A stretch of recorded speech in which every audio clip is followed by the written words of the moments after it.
Indicated I am the longest-serving independent in American congressional history.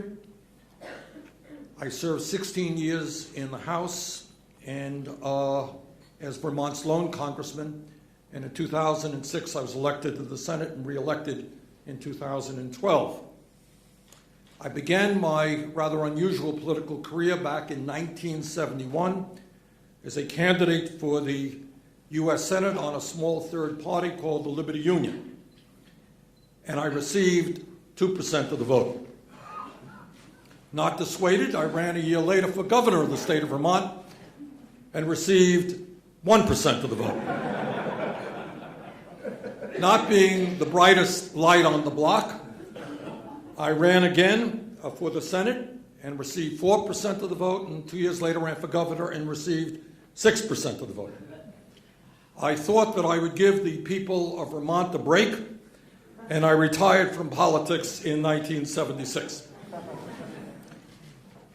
Remembering one particular guy who said, "Bernie, I promise I will vote for you if you promise me you will never run for office again." In 1981, I was persuaded by some friends to run for mayor of Burlington, the largest city in our state, against a five-term Democratic mayor.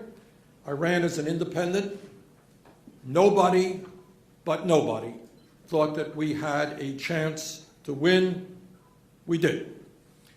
In that very remarkable election, we put together an extraordinary coalition of workers and trade unionists, of environmentalists, of neighborhood activists, of low-income organizations, of women's groups, of college students. And that type of coalition politics of bringing people together around a progressive agenda shapes my view of politics today. In a campaign which cost about $4,000, I and the people who supported me knocked on thousands of doors in the city, and let me tell you, it gets cold in Vermont in March.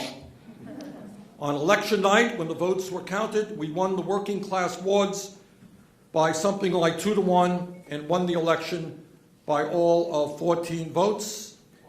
It was the biggest political upset in modern Vermont history, and after the recount, the margin of victory was reduced to 10 votes.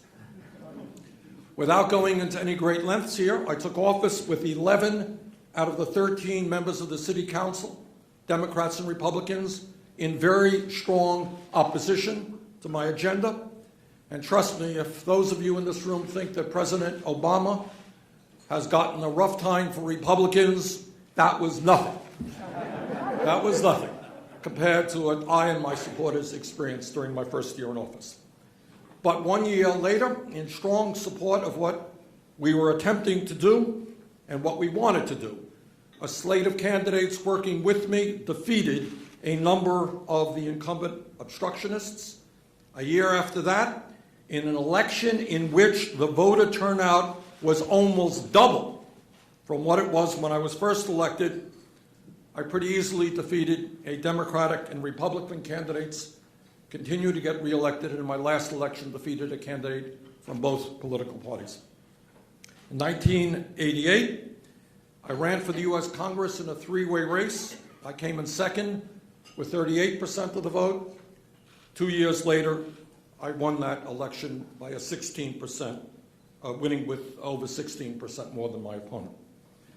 In 2006, with the retirement of Senator Jim Jeffords and with the support of Democrats, I won Vermont's Senate seat against the wealthiest person in the state of Vermont, a candidate who spent 3 times more money than anyone had ever spent before in our state's history, and who ran a very, very negative race. I won with 67% of the vote, and in 2012, I won re-election with 71% of the vote. As mayor of Burlington, my administration took on virtually every special and powerful interest in the city and in the state. Against the wishes of developers and the railroads, we created a beautiful, people-oriented waterfront and a bike path along Lake Champlain. We developed the first municipal housing land trust in the country for affordable housing. We won national recognition for urban beautification by planting thousands of trees throughout the city, and we made major improvements in our streets and sidewalks.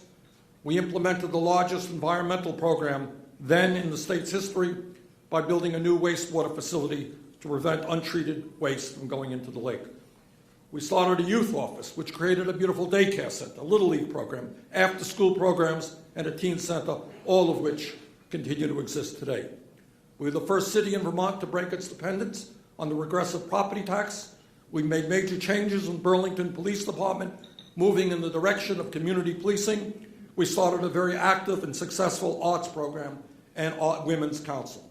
The result for the last several decades, Burlington has been considered to be one of the most beautiful and livable small cities in America, and I invite all of you not only to visit Burlington, but to visit our beautiful state of Vermont.